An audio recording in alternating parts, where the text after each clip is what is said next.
Hello and welcome to The Take with Sophy Ridge, live at 9 here in the heart of Westminster. Well, tonight it is all about the elections taking place across the United Kingdom tomorrow. Thousands of local government seats are up for grabs in what will undoubtedly be seen as a referendum on Boris Johnson's leadership. Most crucial of all could be the vote in Northern Ireland, where the polls predict the Nationalists could gain the most seats in Stormont for the first time in its history. So there is plenty for us to get stuck into as we bring you takes from all sides over the next 60 minutes. Well, more than 4,000 council seats are being contested in England, every council seat in Scotland, hundreds more in Wales, plus that potentially historic contest, of course, for the Northern Ireland Assembly. We're going to have some exclusive polling for this programme that was going to give us an insight into what could happen and why, plus all the analysis that you need ahead of voting tomorrow. We are going to be joined by all of the major parties across Great Britain, including, for the Conservatives, the Education Minister, Michelle Donelan, for Labour, the Shadow Employment Minister, Alison McGovern, for the SNP Treasury spokesperson, Alison Thewliss, plus we're going to speak to the Lib Dems, the Greens and Plaid Cymru, and get the latest from Northern Ireland. Take a breath, all that and more coming up on The Take.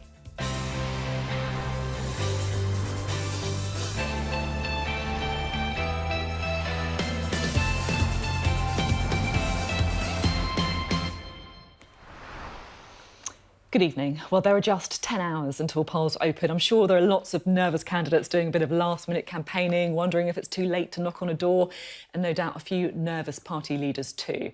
Can Boris Johnson prove to his party that he is still an election winner, or will there be rumblings about his premiership once again in a couple of days' time? And 2 years into his leadership, will Keir Starmer make enough gains to show his party that he's the man who can lead Labour to victory against the backdrop of a cost of living crisis? Meanwhile, in Scotland, the SNP will expect to continue its dominance, and in Northern Ireland, Sinn Féin could win a historic first Assembly election. Well, let's have a look now at what will happen tomorrow.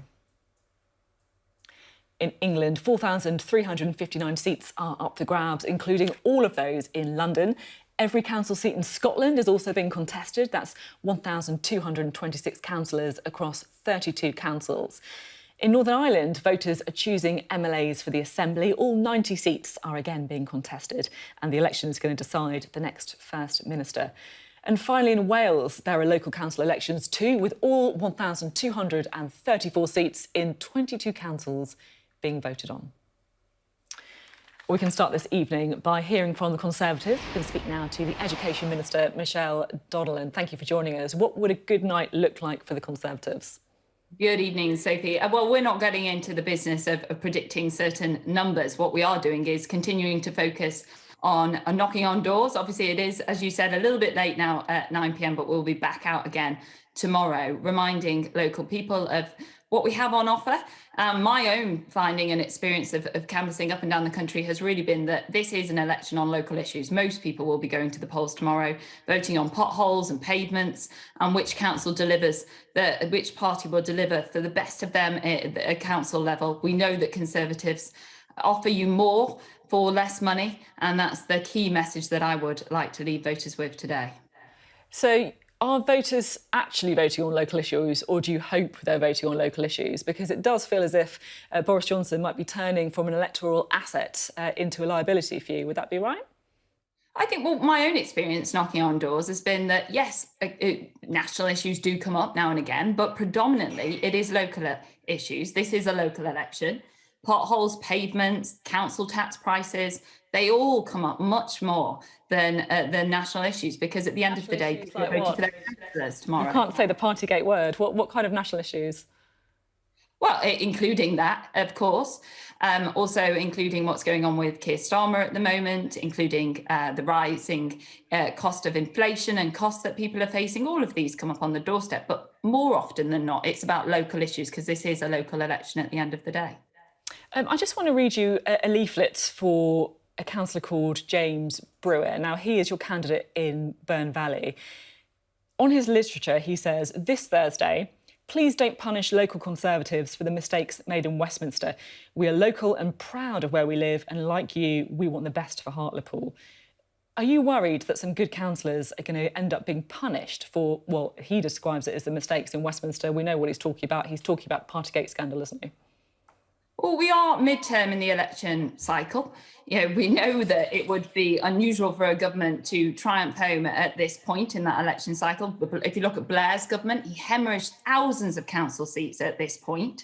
So we have to be open and honest about where we are.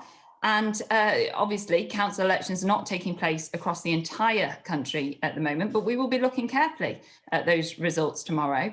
And they will be based on local issues predominantly, but of course, people consider national issues as well. And we'll see what happens tomorrow. Yeah, they certainly do consider national issues inevitably, as you say. And it's not just this one candidate who is trying to distance himself from Westminster. In Wandsworth, for example, Margaret Thatcher's favourite council, Conservative for 44 years, candidates have actually rebranded themselves on the ballot paper. They're calling themselves the local Conservatives. Is Boris Johnson a bit of an election liability now? Well, absolutely not. We have an 80-seat majority, which was driven by this Prime Minister and achieved by this Prime Minister. He's an asset, not a liability.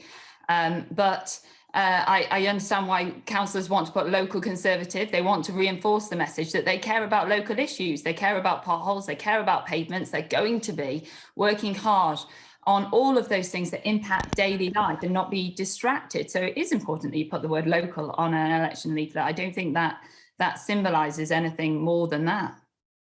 You say that Boris Johnson is an asset. You're talking about his 80-seat majority at the next election. Does that mean that whatever happens tomorrow, whatever the results are, you think he's safe as leader? Absolutely. My faith is in Boris Johnson as Prime Minister. As I've said, we are in midterm of an election cycle. We know that governments particularly suffer at this point in the election cycle. We've not got council elections everywhere. In fact, my own constituency in Wiltshire, we're not having council elections, so it isn't reflective of the entire picture. How much of an issue do you think Partygate actually is then? How much is it coming up on the doorstep? Honestly. But it is coming up as one of the things, but the Prime Minister has acknowledged what happened. He's taken full responsibility, he's apologised, he's paid the fine. And also I'm getting people on the doorstep saying, well, we need to move on. I'm really concerned about the rising cost of inflation and how that's impacting me. I'm really concerned about other issues and they need to cut through as well. So that is not the predominant issue on the doorstep from my own experience, certainly. So it's interesting to hear you say that you want the cost of living to cut through as well, but because I have to say, it feels politically that is dangerous territory for you, to say the least.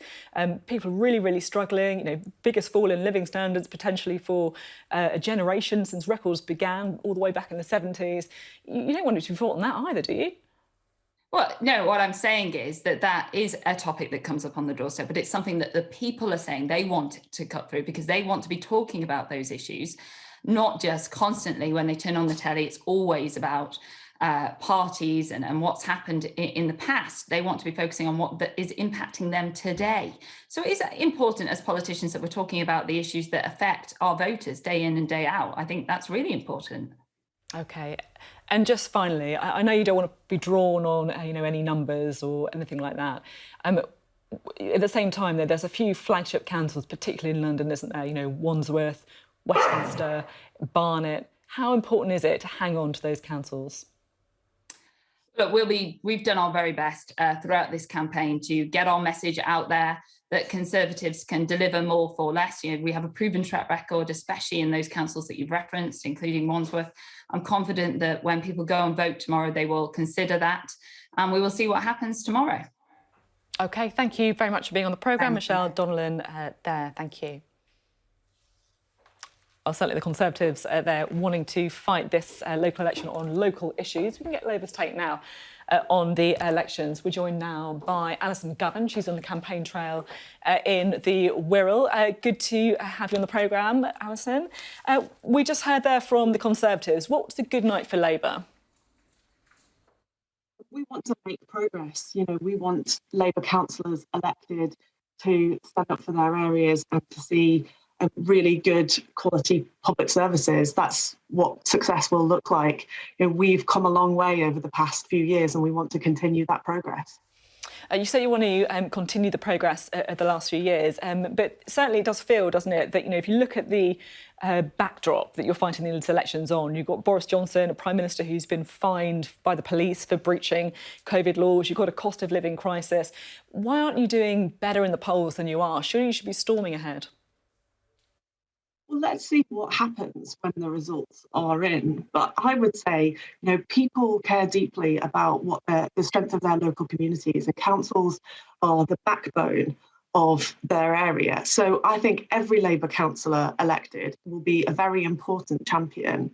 Up and down the country, people want town centres looked after, they want good quality public services for their families, so that their areas can be strong. And I think, therefore, every Labour councillor will be a success. We know that the Labour Party's changed a lot under Keir Starmer's leadership over the past couple of years.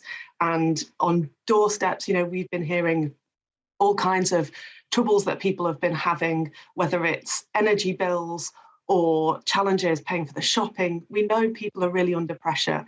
And so that's why we need Labour councillors elected to stand up for them. It's interesting listening to you and listening to our previous guests. It's almost the same answers, that actually people are voting on local issues like potholes and for local champions and concerns about the cost of living. Do you not think you need to kind of differentiate a little bit more?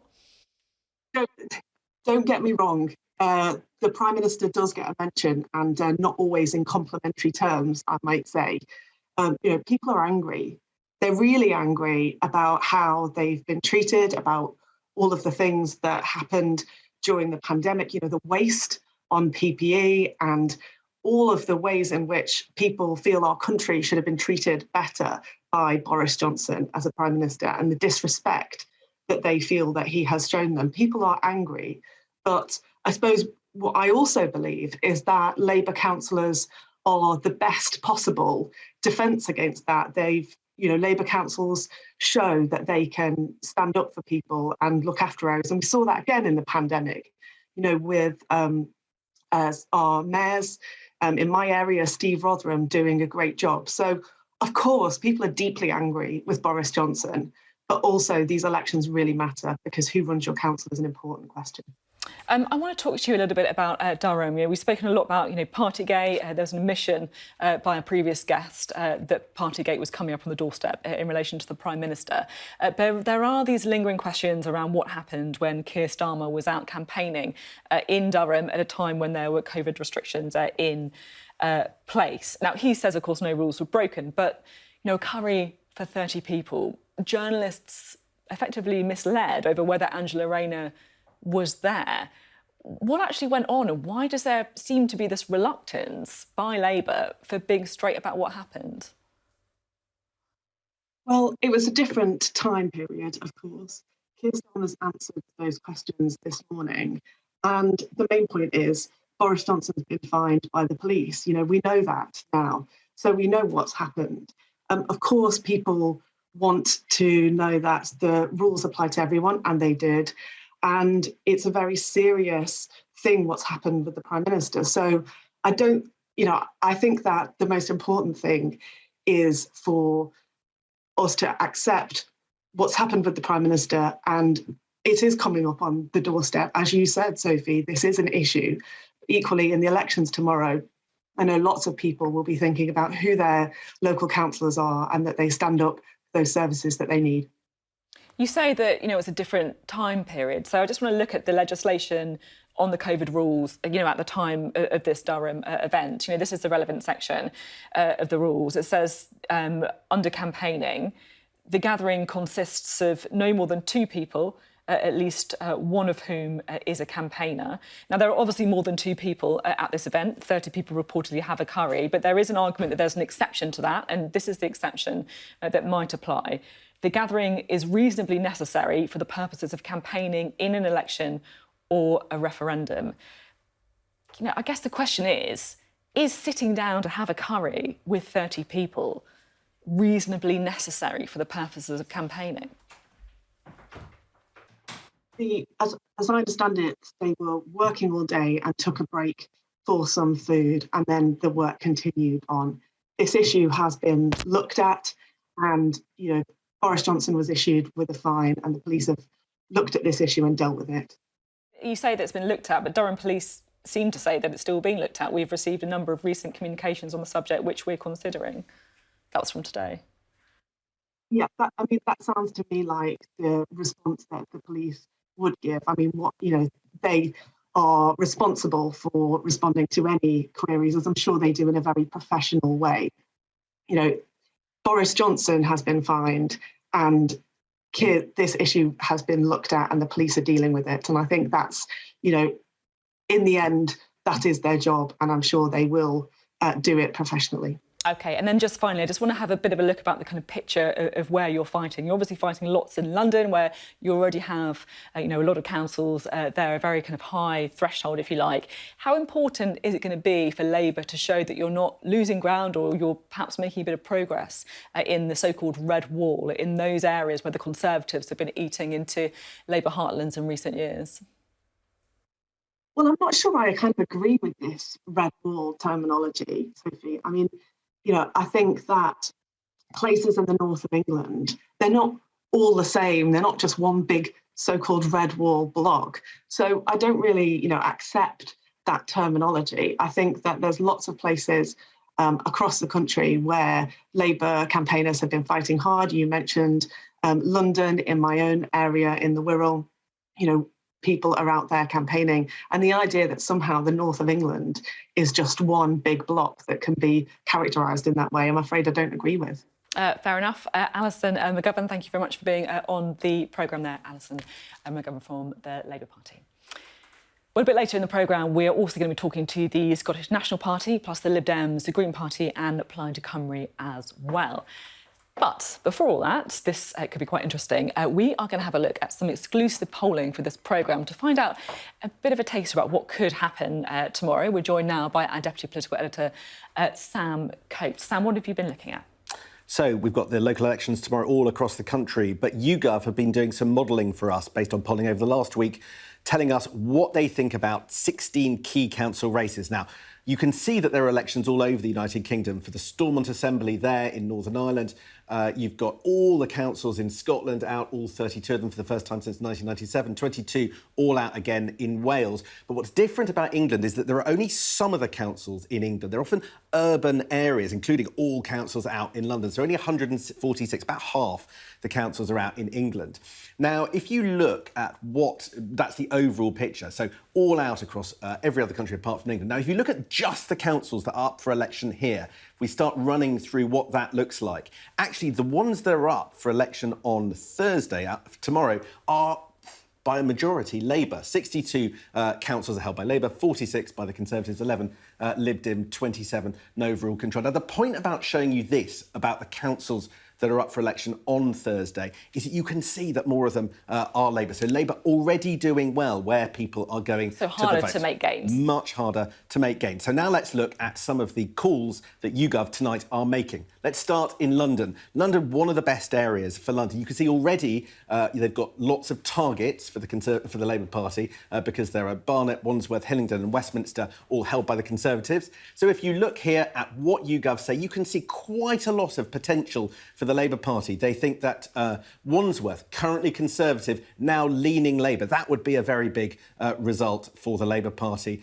They look likely to hold on to Croydon and they could just about take Barnet and Westminster, which are both too close to call tonight. So this is big news for Labour. It looks like even though they've got this high base in London, they're doing well, there's potential for Labour to take some of the, if you like, the jewels, the Conservative jewels in London. I mean, Wandsworth, for example, Margaret Thatcher's favourite council, I think, is it Conservative for 44 years or something? That's now, according to YouGov, leading Labour. And that would be a great night for Keir Starmer if that happened. But the question is, can he build on his base in London? He, of course, himself a London MP, and start to reach out elsewhere in the country. Well, let's look at what YouGov are making calls about for councils in the south. Now, at the moment, you've got a mixed picture. You've got no overall control in Worthing, Milton Keynes and Crawley. Key battleground of Southampton, Labour, Tory battleground there, currently Conservative held, and Hastings, currently Labour. And here the picture isn't too bad for Labour. They could make some gains. So they could pick up Southampton. Southampton is as I say, marginal that often flips between the two major parties. That could go Labour. But then you look at Hastings. Now, Hastings currently under Labour control. YouGov aren't absolutely sure that they're going to hang on to it. It's more likely than not. They say it's leading Labour, but that leaves some wiggle room. That would be quite a bad night if they lost Hastings. And then those councils on no overall control, well, not much sign of progress in the Labour direction in those key races. And then let's look at the north. And here are YouGov's calls for the north. Here are 3 councils held by Labour, Bury, Hull, and Calderwood and 3 currently under no overall control. And let's look at what what YouGov says about them. And you look at this. You've got 3 councils which don't show the Labour Party making a great deal of progress. Bolton, Kirklees, Wirral, kind of key red wall territory. And then Bury, that is currently controlled by Labour. It will probably stay Labour, but YouGov aren't certain. And then Hull. Now, that's another sign that this is a big danger sign for the Labour Party. Could they end up not keeping control of Hull? They've always had a strange kind of challenge from the Lib Dems in Hull. So it's not a traditional Northern Council. But then again, Calderwood, you look at that seat and it's only leaning Labour. They're not certain that Labour Party will hold on to those. I guess you look at some of these names, and they're familiar names because they're marginals in general elections as well. Bury, for example. I mean, I remember, you and me are always going to places like Bury, right, because they've got marginal seats all over the place. And if they are not being shored up for Labour at this stage in the midterm, do you think that's a bit of a warning sign for a general election, or are we reading too much into it? It is in part, but I think what it underscores is just how complicated these elections are. Look, it may well be the case that we come out on Friday once the results are counted and Labour have won possibly hundreds of seats. But because where those seats are, and because they're in urban areas that were already voting Labour, and because many of the councils that we're talking about, well, they're only up for election in thirds rather than the whole council all out. Well, actually, all of that just makes it harder for the Labour Party to take them outright, even if they win quite a lot of seats. Interesting stuff. Sam, thank you very much for that exclusive analysis there. You are watching The Take live from Westminster. It is our local election special. So next up, we're going to be talking to the SNP's Shadow Chancellor.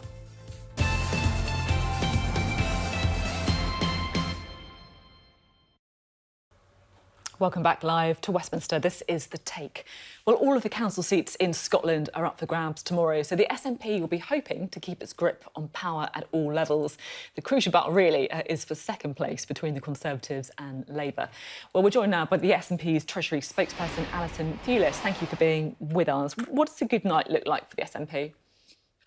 Good night for us. So it looks as though we would take councils that we don't currently take, retain those that we have already, and take control of councils where perhaps we're in coalition at the moment.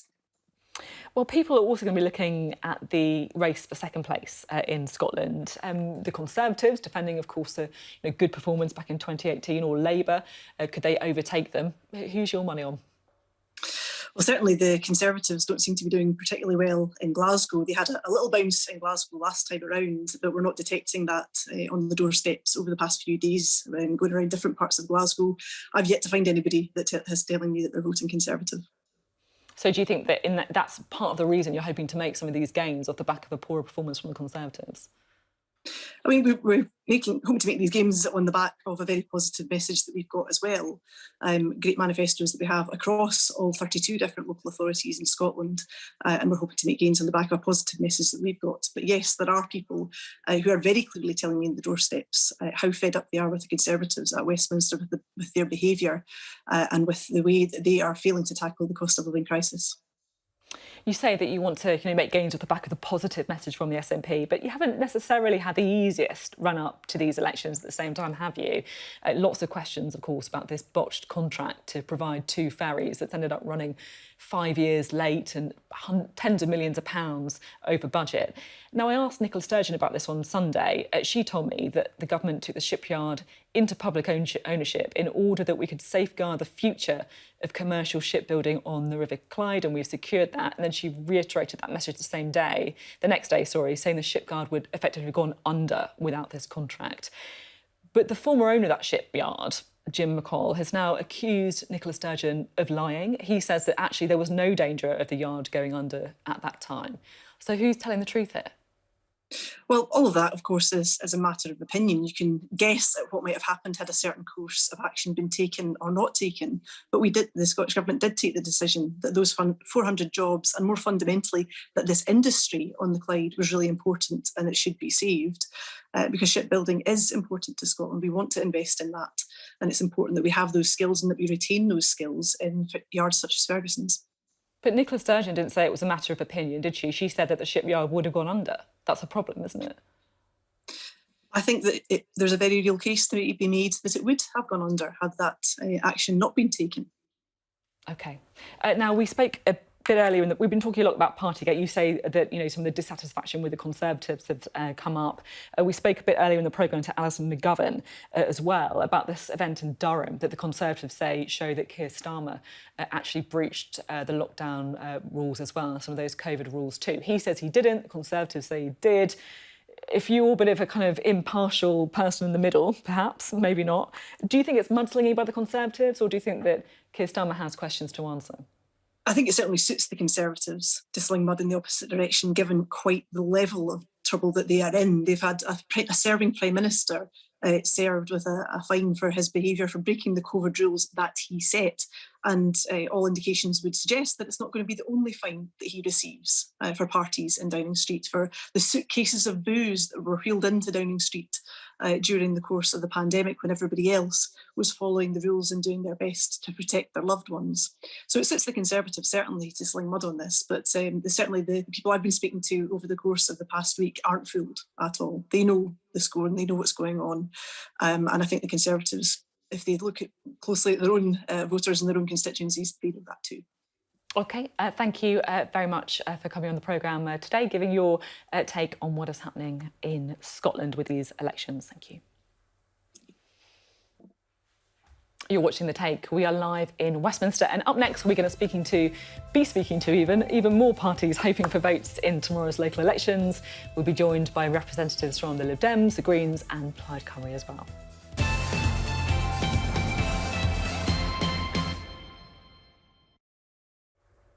Hello, welcome back live to Westminster. You are watching The Take. Now, if you're a regular viewer, you will know that on The Take we usually have a panel of viewers, but you're falling over there. This week we've got a panel of politicians to bring you because we continue our focus on tomorrow's elections. So now we can speak to some more parties who are hoping to make progress tomorrow.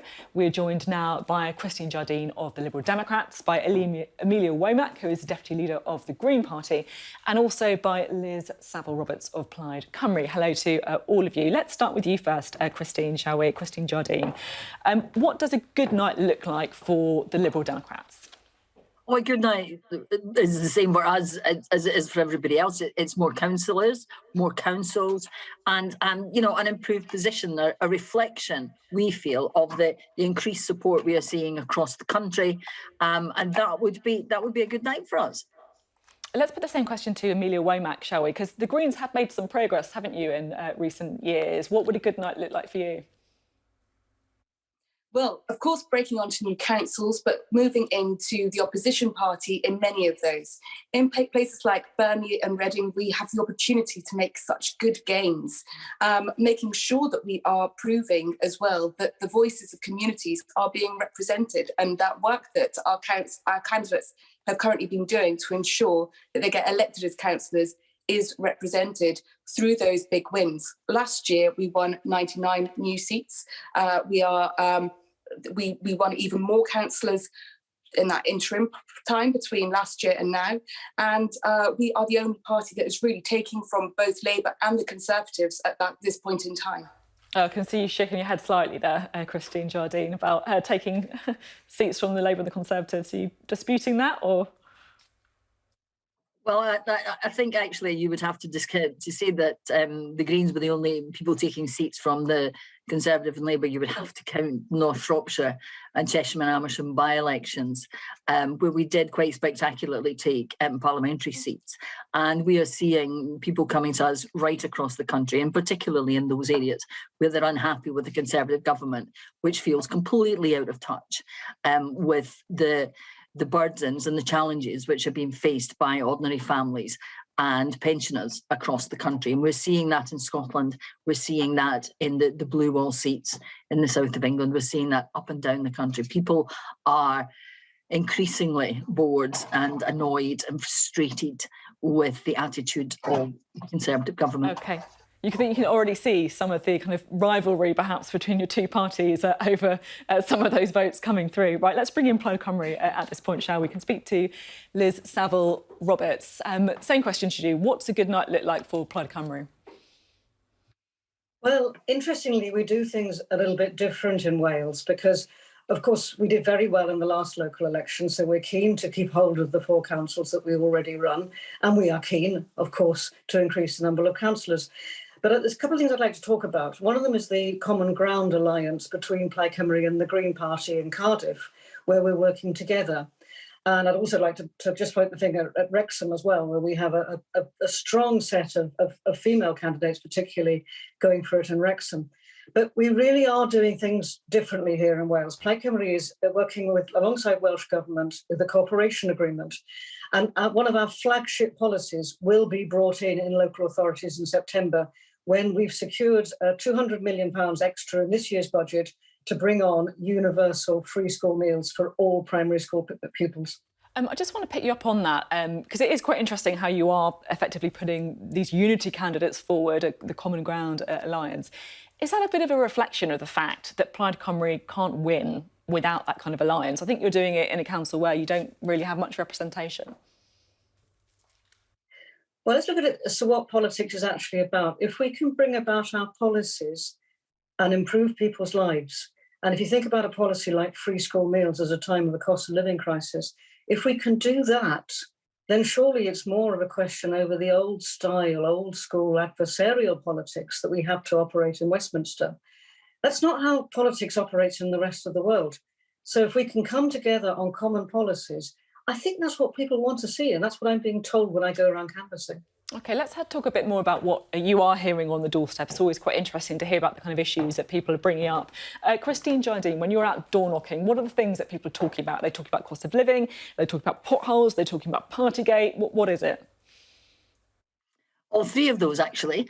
They are, in Scotland, they're particularly annoyed at the Scottish Government has taken 250 million away from councils, which is making their burden at the moment much more difficult. It's making it much more difficult for them to do things like keep schools up to standard, to fill potholes in the roads. But the 2 things which I'm hearing most of are about the cost of living and Partygate, which are linked in people's minds now because they see a government which seems completely out of touch, and at a time when the rest of the country was following the rules which the Conservative government had set, which Boris Johnson had set for us and was telling us all was so important, they were ignoring them. And now, in this cost of living crisis, when ourselves and other parties are saying, cut VAT, put money back into people's pockets, give them the money to spend, they're coming out with nonsense about, use value brands. Don't they think that people who are on a limited income or a low income, or even nowadays a medium income, don't already know that? So the frustration with the Conservative government is getting worse almost on a daily basis. And we're hearing that everywhere in every part of the country. OK, Amelia Womack, what are you hearing most on the doorstep? So interestingly, with our local campaigns, there has been a real link between the failure of councils in people's areas. People feel like their votes are being taken for granted. And that is also reflected in things like the cost of living and Partygate. I think, there are no such thing as safe seats, only safe voters. And what I see is an increasing amount of people who are no longer safe voters for any political party and are looking for hardworking people who actually have civic duty as part of the work they want to do in politics, because they've seen too much ego in it. Of course, Partygate has come up, and integrity has been a key issue that people have spoken to me about. Where is integrity in politics? I think it's interesting that people are talking more about the parties than they are at the fact that Boris Johnson allegedly lied to Parliament, which from some of the conversations I've had just shows that there's a lack of faith in politicians as a result of all of these issues. But the cost of living crisis has come up time and time again. And with the opportunity to ensure that we're investing in our communities with the work such as the insulation schemes that we've put in Lewis Council, in something that we're calling the Lewis model, where we're able to insulate some of the poorest homes to ensure that they're protected against rise and falls in fuel prices, against the leaky homes that we have, that means heat consistently escapes. I'm going to have to cut you off. There's an opportunity to talk about these hyper-local issues that are relevant to those big national ones. There you go. I'm sorry I'm rattling through you all, but I've just got to try and make sure you all get a last chance. And I do want to have a final one with you, Liz Saville-Roberts. Big issues on the doorstep. What's happening? Oh, the big issues here, of course, are the cost of living crisis, the cost of energy, particularly in our rural areas, and also very much as well local housing for local people. I live in a seaside village. You mentioned the presence of the Conservatives and the reaction that they're getting.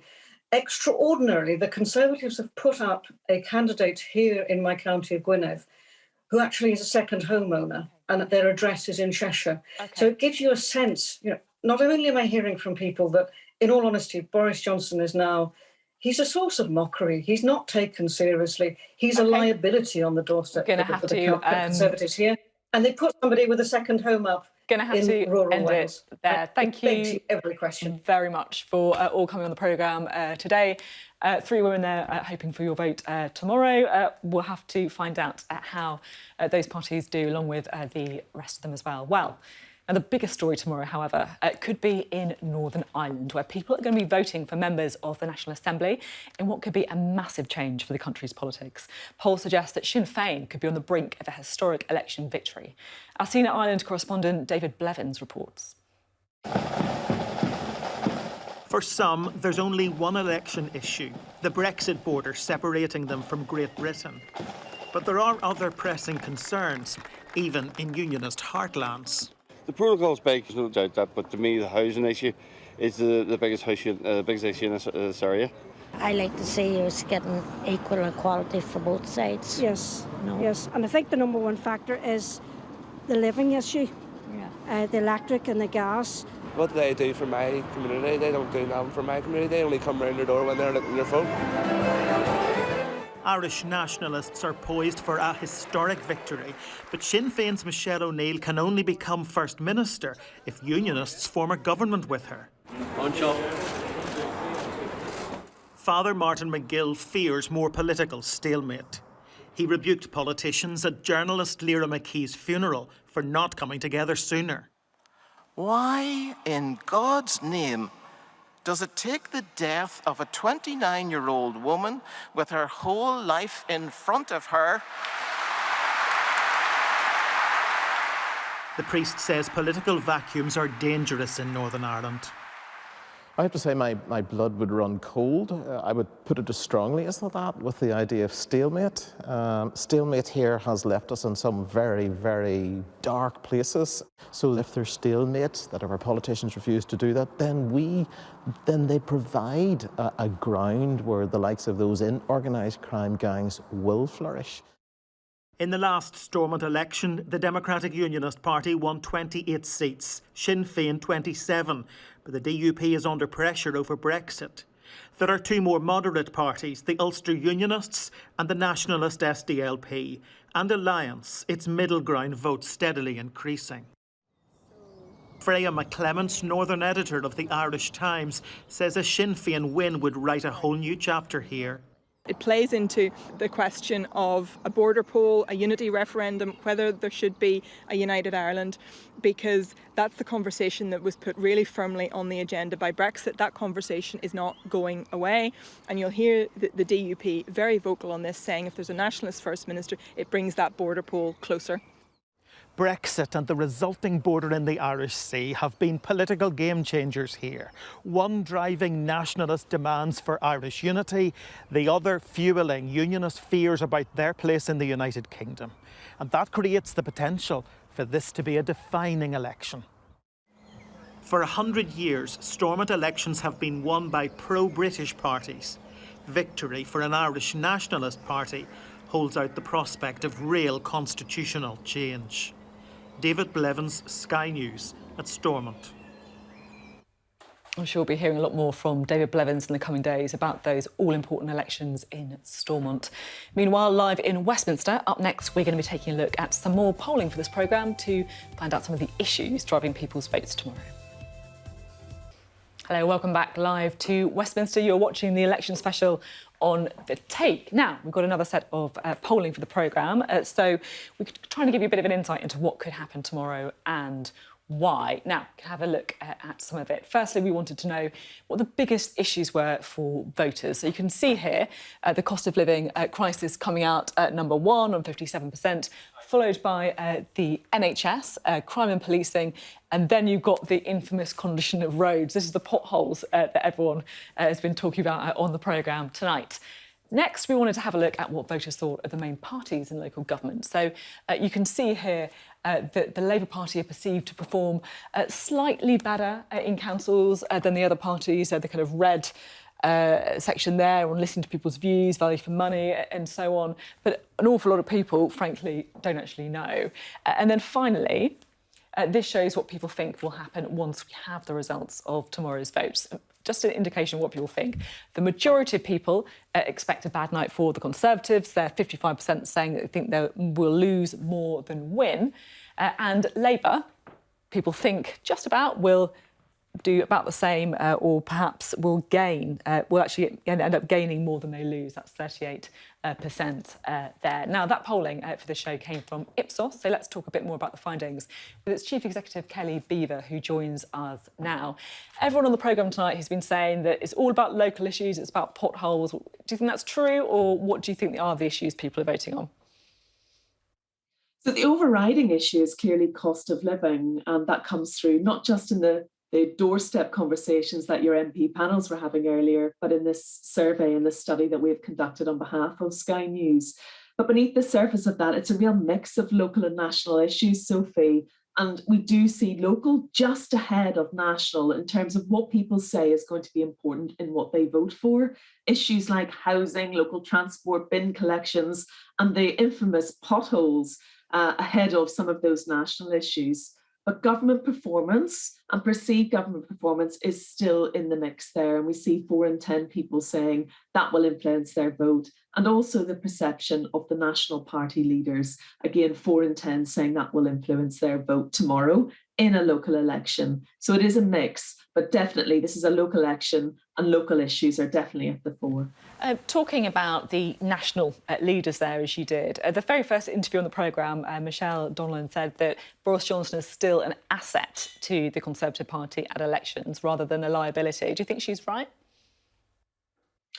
I think the Conservative Party have come into this particular election, the local elections, with a lot of challenges. So Partygate is still in the voters' psyche and Boris Johnson is heavily linked to Partygate. It is not on the top issues that people are worried about, but it is still there. For 1 in 5 people, that's something that they will be voting because of and thinking about when they come to their ballot box. So I think Boris is still linked with some of that. But on the other hand, we have seen his polling results and people's concerns about him start to soften. And they are softening their views on whether or not the Conservative Party should change their leader. So there's a bit of a mixed bag there, I think, when it comes to voter perceptions of Boris Johnson. Fascinating stuff. Really interesting to hear some of those insights. Kelly Beaver there from Ipsos. Thank you. Well, we've had no shortage of takes on the programme tonight from across the political spectrum, a real kind of rattle through the different parties. Let's get a last thought, shall we, from our Deputy Political Editor, Sam Coates. Whew, nearly there. What are you going to be looking out for in the local elections, Sam? Well, I think I'm going to make you a prediction. I think by the time we get to Friday night, I think there are going to be warning lights for both the Conservatives and the Labour Party. I